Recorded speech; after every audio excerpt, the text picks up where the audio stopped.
Will awoke to a sound that shouldn't exist. The thunder of hooves, dozens of them moving across her property like a living storm. She sat up fast, heart hammering against her ribs. Through the cracked window, the early morning light revealed something impossible. Horses everywhere, filling her yard, her corral, spilling into the field beyond. Magnificent animals with coats that gleamed in the pale dawn, at least 40 of them, maybe more. She hadn't owned more than 2 horses in 3 years. Now her entire property was alive with movement and power. Her breath caught in her throat. This made no sense. She lived alone miles from anyone. No one came here. No one even knew this place existed anymore. But someone had been here while she slept. Someone had done this. And then she remembered the man. The wounded stranger she'd found collapsed near her water trough last night, barely clinging to life. 12 hours earlier, Willa had been closing the barn against the storm when she heard it. A low groan, almost lost beneath the wind and rain. Every instinct screamed to her to lock herself inside and ignore it. She'd spent 3 years perfecting her isolation. 3 years avoiding anything that could shatter the careful walls she'd built around her shattered heart. But the sound came again, weaker, more desperate, and something inside her cracked open. Despite every warning her mind was screaming, she found him face down in the mud near the water trough, rain hammering the earth around them. Blood spread dark across his torn shirt. Willa dropped to her knees beside him, pressing fingers to his neck. The pulse was there, faint, irregular, but there he was bigger than her. Solid muscle, even in his weakened state. Getting him to the barn took everything she had, dragging him inch by inch across muddy ground, her boots slipping, shoulders screaming with effort. Inside the barn, lamplight revealed the full damage. Deep gash across his ribs, another along his shoulder. Dark hair plastered to his forehead, jaw clenched, even. Unconscious. A faded scar cut through his left eyebrow.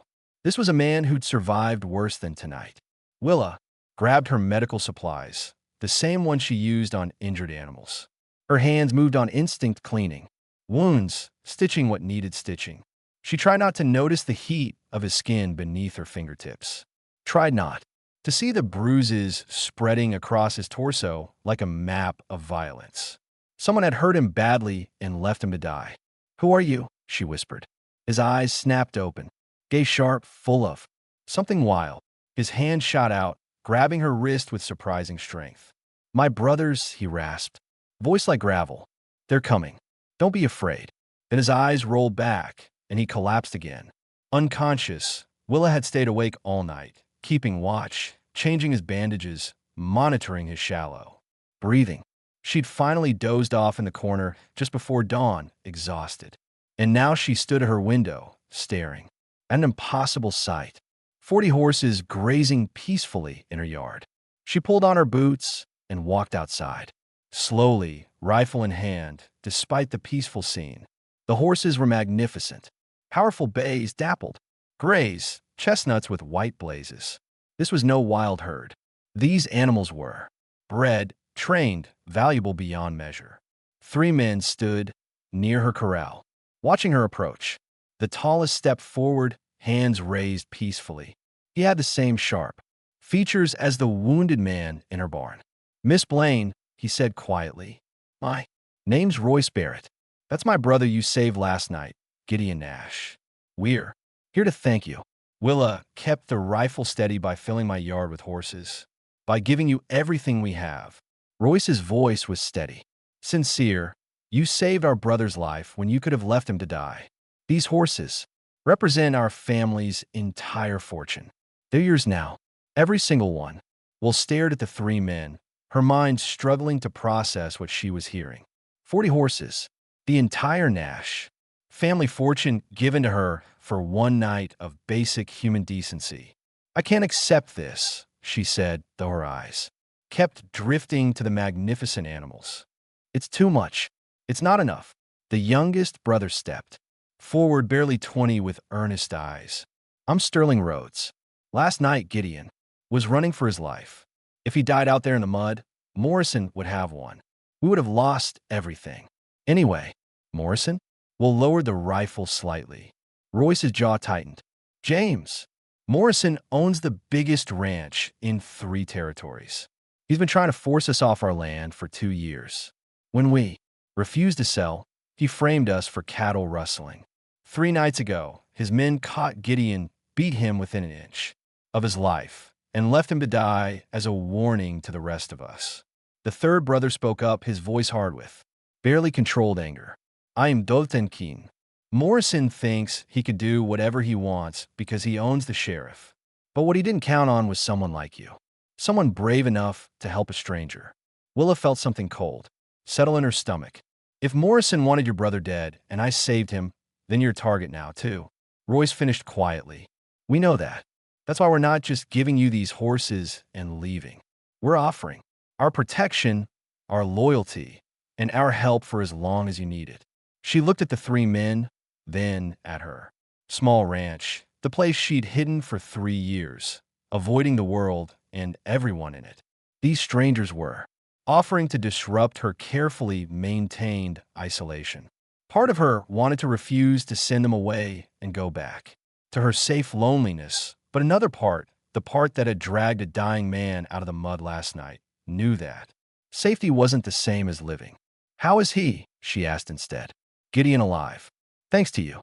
Royce's expression softened. He woke an hour before dawn. Asked about you first thing. Wanted to make sure you were safe. When we told him what we planned to do with the horses, he agreed immediately. Willow walked to the barn, the 3 brothers following at a respectful distance. Inside, Gideon sat propped against the wall, his face still pale, but his gray eyes alert. When he saw her, something shifted in his expression.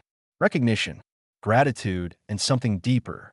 You're awake, she said, kneeling beside him to check his bandages. Thanks to you. His voice was stronger than last night, though still rough. My brothers told you about the horses. They did.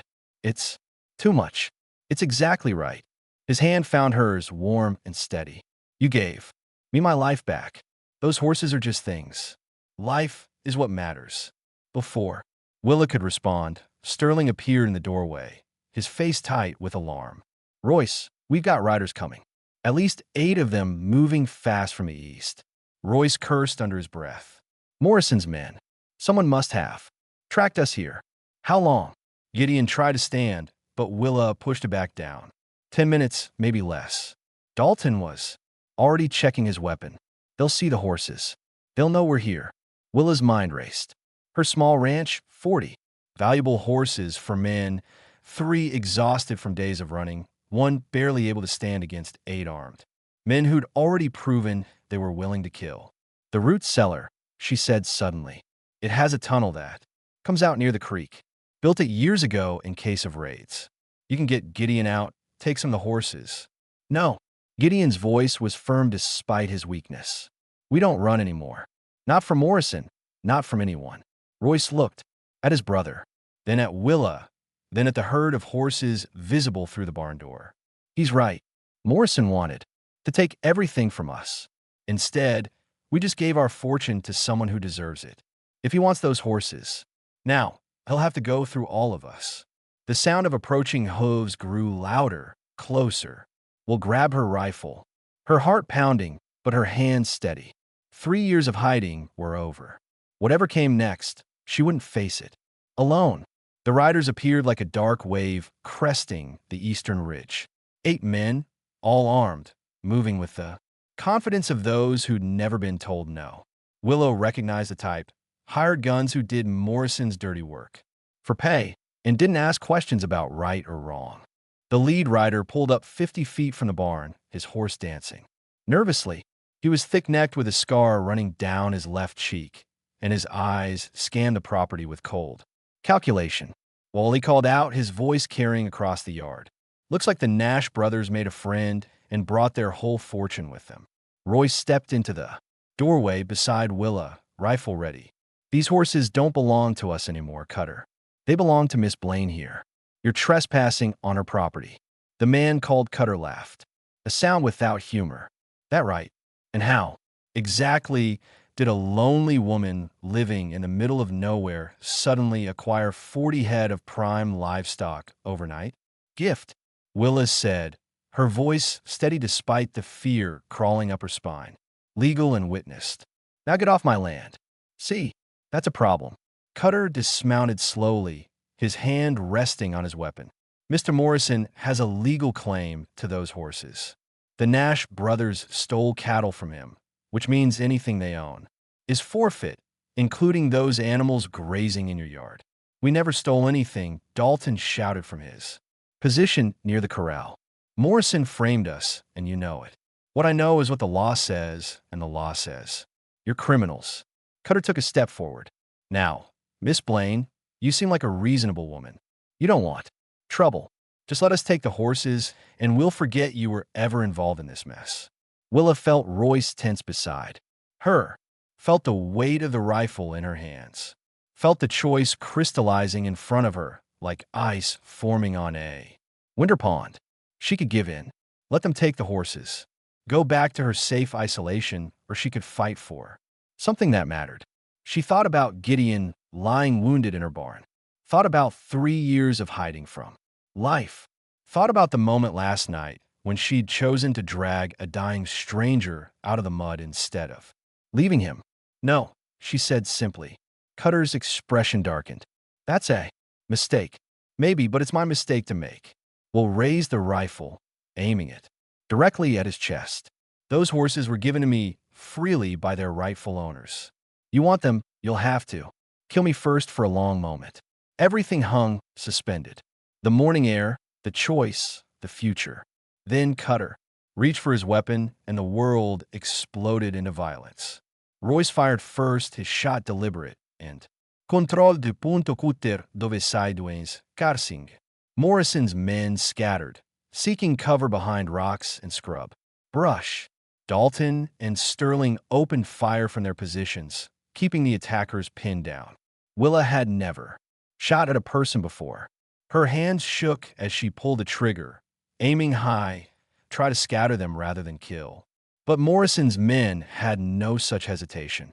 Bullets tore through the barn walls, splintering wood inches from her head.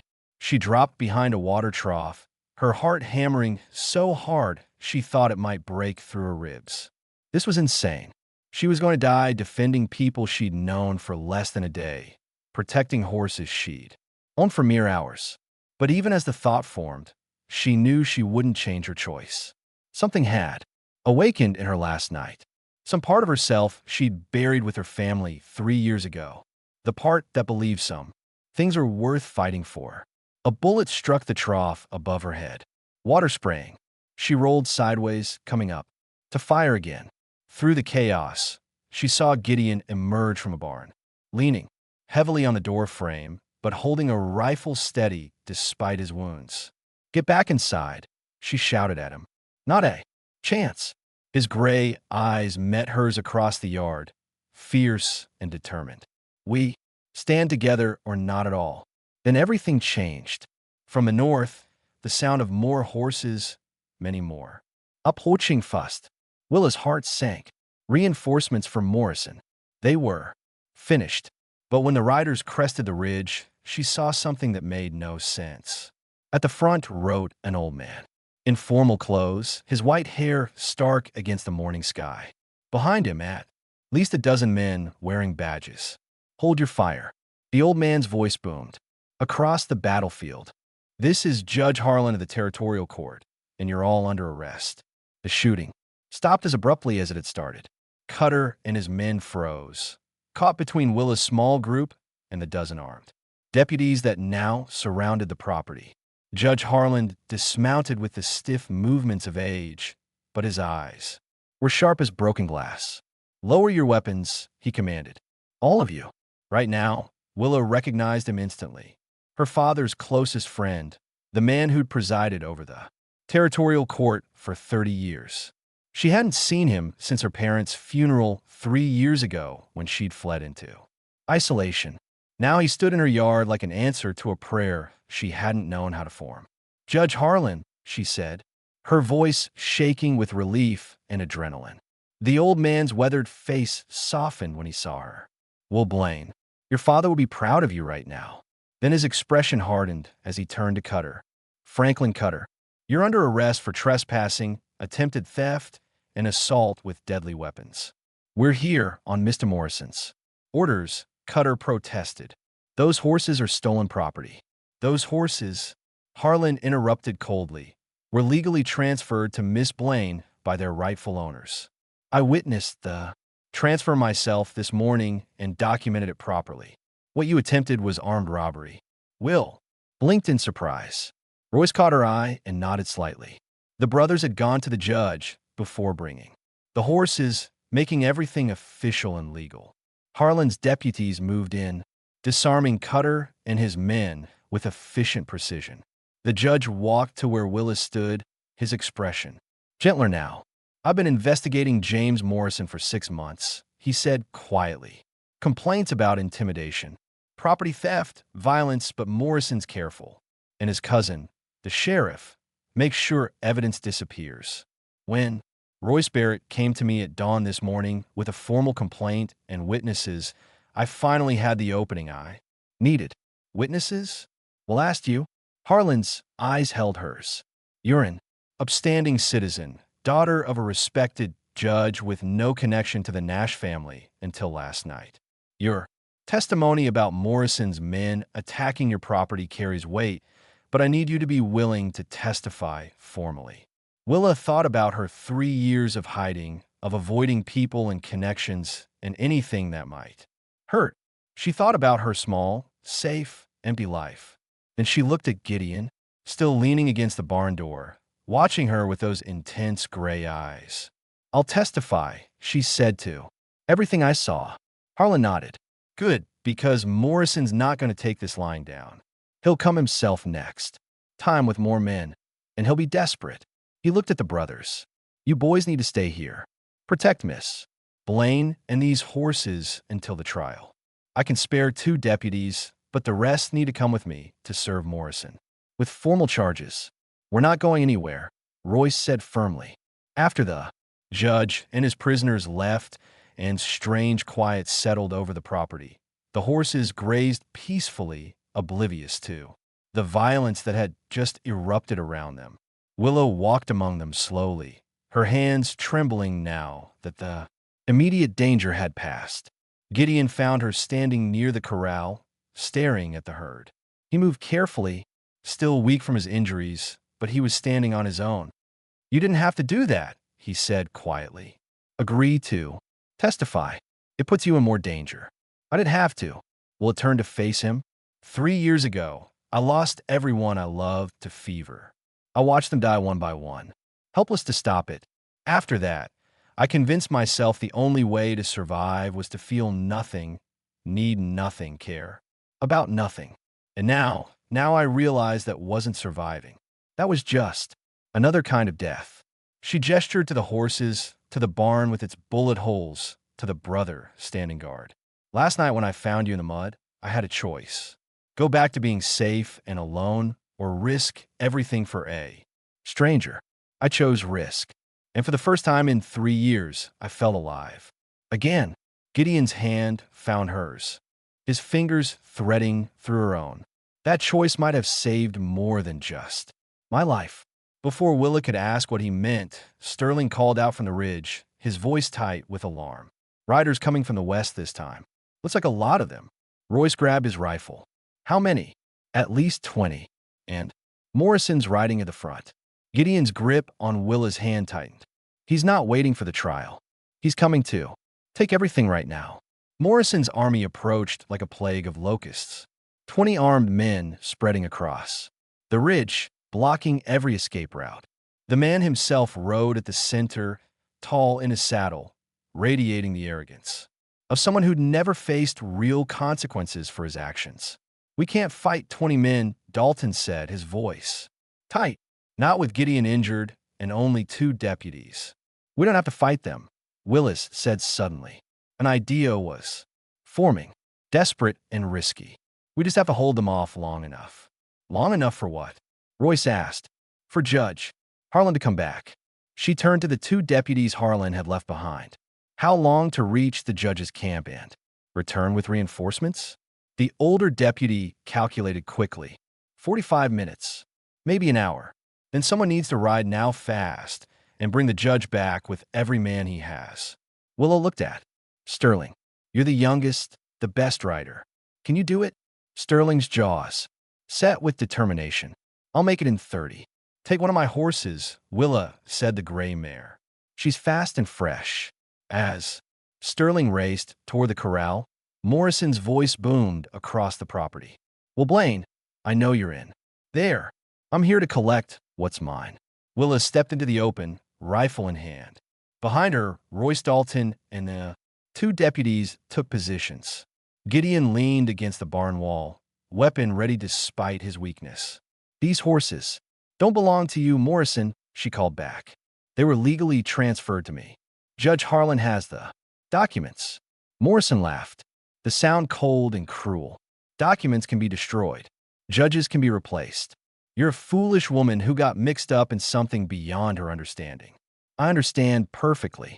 You're a thief and a liar who frames innocent people to steal their land. Will's voice carried across the yard, steady and clear. And you're about to add assault on a judge's witness to your list of crimes. Judge's witness. Morrison's smile faded. So, Harlan got to you. That complicates things. He gestured to his men who began spreading out, surrounding the property. But it doesn't change the outcome. Give me those horses and the Nash brothers, and I'll let you walk away alive. No, then you'll die defending them. Is that what you want? To throw your life away for people you barely know? Well, thought about her answer? 24 hours ago, she would have given in, would have chosen safety over principle. But that was before she'd pulled a dying man from the mud, before she'd felt purpose again, before she'd remembered what it meant to care about something beyond mere survival. I'm not throwing my life away, she said. I'm finally living it. Morrison's expression darkened. So be it, man. When I give the word, Morrison, Gideon's voice cut through the tension. He pushed away from the barn wall, standing straight despite the pain it clearly caused. You want to know why we wouldn't sell you our land? Why we fought you for 2 years? I don't care about your reasons. You should, because our land has something yours doesn't. Water rights to the entire northern creek. Without it, your ranch would dry up in 3 years. That's why you're desperate. That's why you're willing to kill for it. Gideon took a step forward. But here's what you don't know. Before you framed us, we filed those water rights with the territorial government. Even if you kill us all today, even if you steal our land, you'll never control that water. It's protected by law. The color drained from Morrison's face. You're lying. Am I? Why don't you check with the land office in the capital? See what they tell you. Gideon smiled, though it clearly hurt. You've already lost Morrison. You just don't know it yet. For a long moment, Morrison sat, frozen in his saddle, rage and uncertainty wearing across his face. Then he raised his hand, and Willa knew he was about to give the order to attack regardless. But before he could speak, the sound of hooves thundered from the north. Judge Harlan appeared on the ridge with at least 30 men, more deputies, armed citizens, even some of Morrison's own ranch hands, who'd apparently had enough of his cruelty. Sterling wrote at the judge's side, his face flushed with exertion and triumph. James Morrison, Harlan's voice rang, out like judgment itself. You're under arrest for conspiracy, attempted murder, and armed assault. Surrender now or face additional charges of resisting arrest. Morrison looked at the superior force surrounding him, at his own men already lowering their weapons, at the certainty of his defeat written across every face. His hand dropped slowly. This isn't over, he said quietly, his eyes fixed on Willow with undisguised hatred. Yes, she said, it is. The days that followed Morrison's arrest passed in a blur of legal proceedings and reconstruction. Judge Harlan moved the trial to the territorial capital to ensure fairness, taking Morrison and his hired guns with him under heavy guard. The corrupt sheriff was suspended pending investigation, and several of Morrison's ranch hands came forward with testimony about threats, violence, and intimidation they'd witnessed over the years. Willa found herself at the center of it all. The witness whose testimony carried weight precisely because she had no connection to the Nash family. No reason to lie. She spent 3 days in the Capitol answering questions, signing documents, watching as the empire Morrison had built on cruelty and corruption crumbled around him. When she finally returned home, exhausted and emotionally drained, she found her property transformed. The Nash brothers had been busy. The barn's bullet holes were patched. The corral expanded to properly hold 40 horses. They'd even started work on a new stable, the frame already rising against the sky. Gideon met her at the property line, his color finally returned, his movement stronger, though still careful. The sight of him standing there, solid and real and alive, made something in Willa's chest tighten with an emotion she was afraid to name. "You're back," he said simply. "I'm back." She dismounted, her legs unsteady after the long ride. Morrison, convicted on all charges. Heron says he'll spend the rest of his life in territorial prison. Gideon's hand found hers, steadying her. "Your testimony was the key. Without it, his lawyers might have found a way to twist things. But you didn't waver. Didn't let them intimidate you. I just told the truth. You saved us again." He led her toward the barn where Royce, Dalton, and Sterling were working on the new stable. "We've been talking, the four of us, about what comes next." Willa felt a cold, not form in her stomach. "You're leaving?" "No." Gideon stopped, turning to face her fully. "Just the opposite. We want to stay. If you'll have us, stay. The Nash family land is ours again, free and clear. But it's 20 miles north, and it needs work to be livable again after. Morrison's men destroyed most of the structures. We thought," he paused, choosing his words carefully, "we thought maybe we could build something here instead. With you." Royce approached, wiping sawdust from his hands. "What Gideon's trying to say is that you have 40 horses now, but no real way to manage them alone. We have experience with breeding, training, and sales, but we're starting from nothing. Together, we could build something sustainable. A real ranch, a real business. You'd be the owner," Dalton added quickly. "The horses are yours. The land is yours. We be partners working for shares until we can afford our own places. Fair and legal, all documented properly." Sterling smiled. "Plus, someone needs to keep Gideon from reopening his stitches by doing too much work." Willa looked at the four brothers at the half-built stable, at the 40 magnificent horses, grazing in her expanded pasture. 3 days ago, she'd been alone, hiding from life. Now, she stood surrounded by purpose, possibility, and people who'd chosen to stand with her. "I spent 3 years avoiding connection," she said quietly, convinced that caring about anything would only bring more pain. "But you're right. I can't manage 40 horses alone.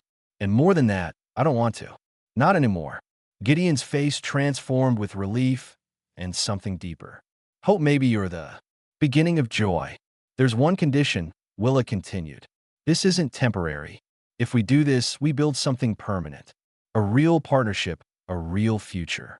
I'm done with half measures and holding back." "So are we," Royce said firmly.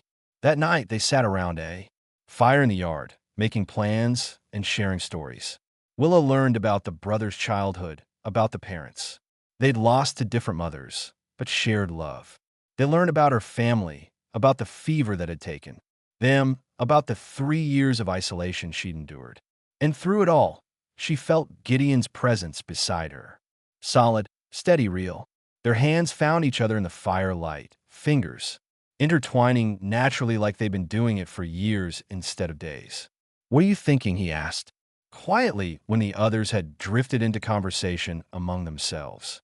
"That a week ago, I woke up alone in a dying ranch with nothing to live for except avoiding pain." She looked at him at the firelight dancing in his gray eyes. "Now, I have 40 horses for partners and something that feels almost like hope. Almost. I'm afraid to call a hope yet. Afraid it might disappear if I name it too soon." Gideon's thumb brushed across her knuckles. "It won't disappear. I promise you that.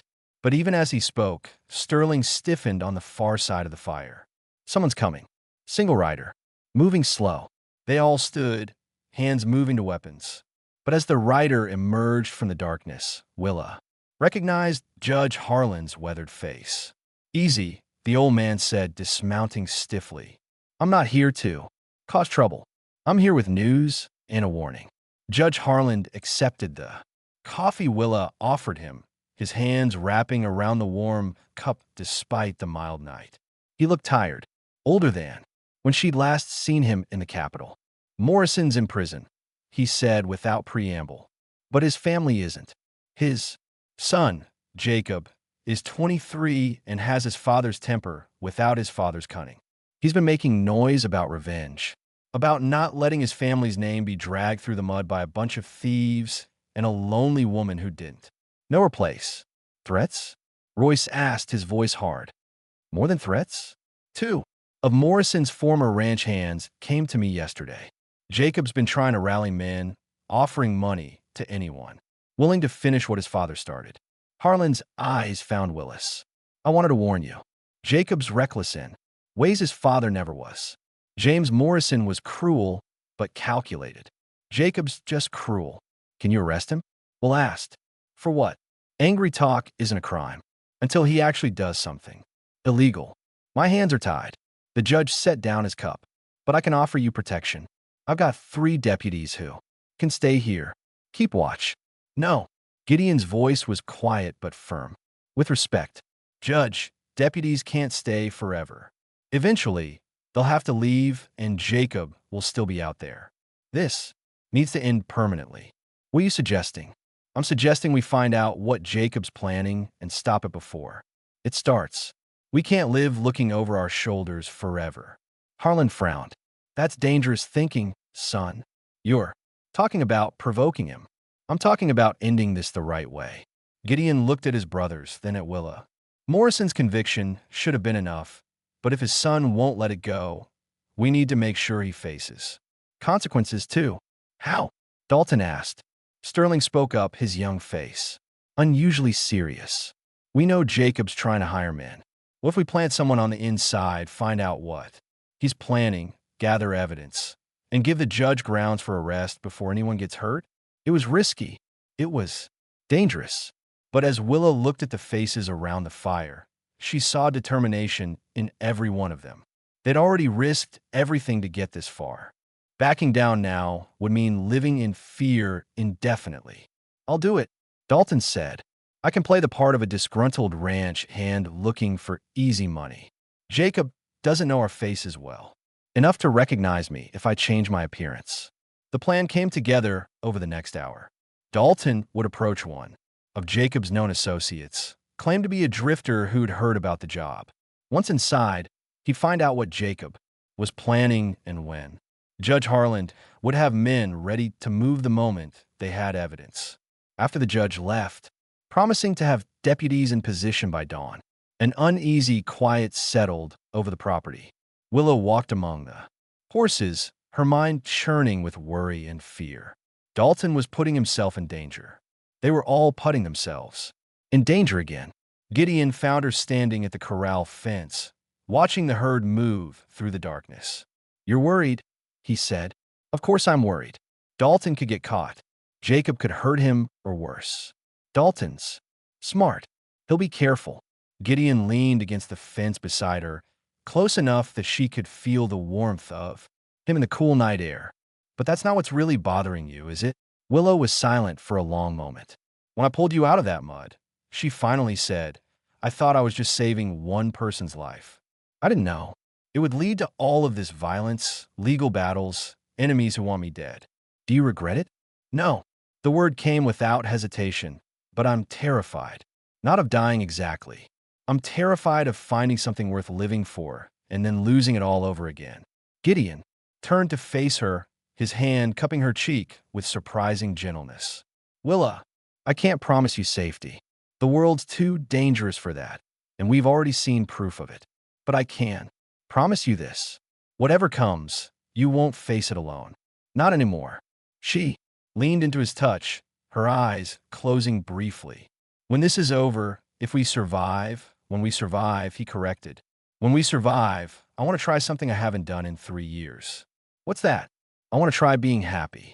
Really, truly happy without guilt or fear or looking over my shoulder, waiting for the next disaster. She opened her eyes, meeting his gaze. I want to see if what I'm feeling for you is real or just gratitude and adrenaline. Gideon's smile was soft, understanding. I already know. What I'm feeling is real, but I'll wait as long as you need to be sure. He kissed her then, gentle and careful, like she was something precious that might break. And for the first time since her family had died, Willa let herself believe that maybe, just maybe, happiness was still possible.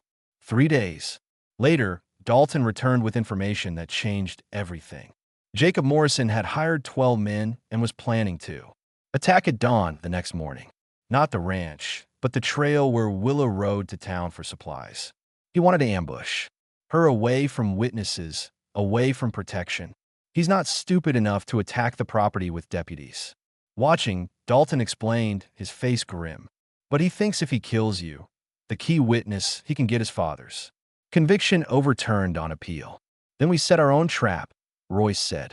Judge can. You have men positioned along that trail? Harlan nodded slowly. We can, and when Jacob and his men attack what they think is a lone woman, we'll have them dead to rights for attempted murder. Willa felt the weight of what they were asking her to do. She would be bait riding alone into an ambush, trusting that the judge's men would stop Jacob before he could actually kill her. I'll do it, she said before fear could change her mind. But I want Gideon nearby, hidden, but close enough to help if something goes wrong. Nothing will go wrong, Gideon promised. But as dawn approached the next morning and Willa saddled her horse for the ride that might be her last, she couldn't shake the feeling that everything was about to change one final time. The morning was cold and clear, the kind of day that made everything feel sharp and real. Willow rode slowly along the trail toward town, her heart steady despite the danger she knew waited ahead. Somewhere in the rocks above, Gideon was hidden with a rifle. Along the ridge, Judge Harlan's deputies were positioned and ready. She wasn't truly alone, even if she appeared to be. The attack came at the narrow pass, exactly where Dalton had said it would. 12 riders emerged from cover, surrounding her, cutting off escape. Jacob Morrison rode at their center. Young, handsome, in a cruel way, with his father's arrogance written across every feature. Miss Blaine, he said, his voice mocking. You're a long way from your ranch and your protectors. Well, kept her hands visible, away from her weapon. Jacob Morrison, your father's in prison. This won't help him. My father's in prison because of your lies.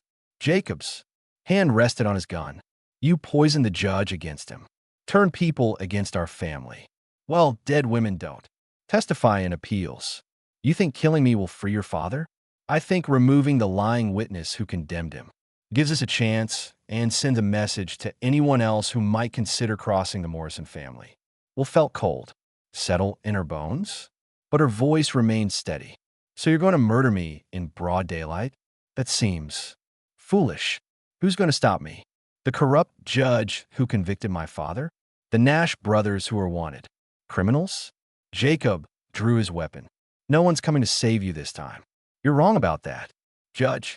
Harlan's voice rang out from the ridge. Jacob Morrison, you're under arrest for conspiracy to commit murder. An attempted murder.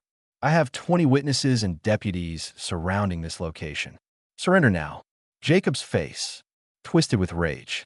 He raised his weapon toward Willa, finger tightening on the trigger. But Gideon was faster. His shot struck Jacob's shoulder, spinning him from his saddle. The young man hit the ground hard, his gun skittering away. Across the rocks, the rest of Jacob's hired men threw down their weapons immediately, hands raised. They'd been paid to intimidate, not to die for a lost cause. Within minutes, it was truly over. Deputies swarmed the pass, shackling Jacob and his men. Judge Harlan approached Willa, his weathered face showing approval. That was brave, he said. Foolish, but brave. I had good backup. We'll look to where Gideon was climbing down from his position, his rifle slung over his shoulder. When he reached her, she dismounted and walked straight into his arms, letting herself shake now that the danger had passed. "It's over," he murmured against her hair. "Really over this time." Judge Harland cleared his throat. Jacob will be tried alongside his father. Between the attempted murder and the testimony from the men he hired, he'll spend the next 20 years in prison. The Morrison family's power in this territory is finished. 6 weeks later, Willa stood in the yard of her ranch, no longer thinking of it as just hers, but theirs. The new stable was complete, solid, and beautiful. The horses moved through the expanded pasture like living poetry, and everywhere she looked, she saw evidence of the life they were building together. The Nash brothers had proven to be everything they promised: loyal partners, hard workers, and good men. Royce handled the business side with quiet competence. Dalton trained the young horses with patient skill. Sterling managed the breeding program with an eye for quality that surprised everyone. And Gideon had become something she couldn't quite define yet. More than a partner, more than a friend, something that felt like the beginning of forever. They'd started selling horses 2 weeks ago, their reputation spreading fast. The Nash Blaine Ranch. People were calling it a partnership built on trust and proven courage. Willow walked to the corral where Gideon